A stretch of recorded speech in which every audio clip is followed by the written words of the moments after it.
प्रश्न, आमच्या दोघींमध्ये सर्वात जास्त तुझ्यावर रागावतो कोण? मम्मी. हो ना.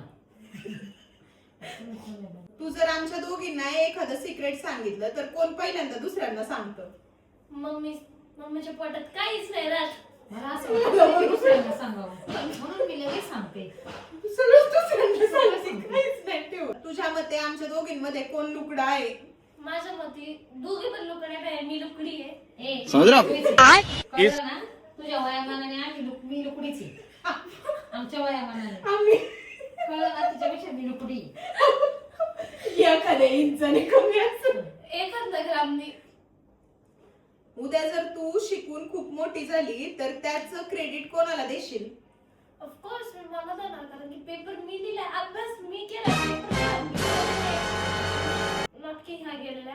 पण जर मोटिवेशन जर असेल ना तर दोघींनी चांगलं मोटिवेशन दिलंय, सो दोघी याला. आमच्या दोघींमध्ये सर्वात आळशी किंवा कामचुकार कोण आहे? मावशी. बरोबर आहे. झोपून राहते. तू कायसाठी?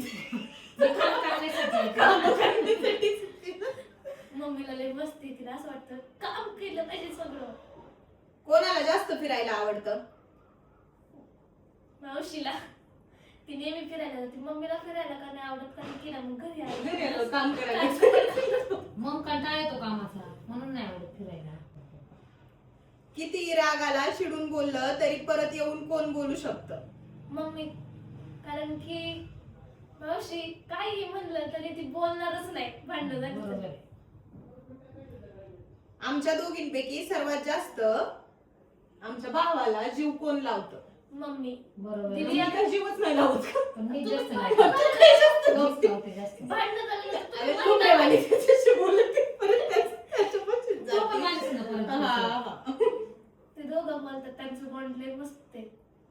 अरे म्हणजे तुमचं पण चांगलं आहे, पण तुमची भांडण झाल्यावर तुम्ही नाहीच बोलत. आमच्या दोघींपैकी आंघोळीचा कंटाळा जास्त कोणाला आहे? मावशीला 2-2 दिवस आंघोळ नाही करत ती. काही नको सांगू.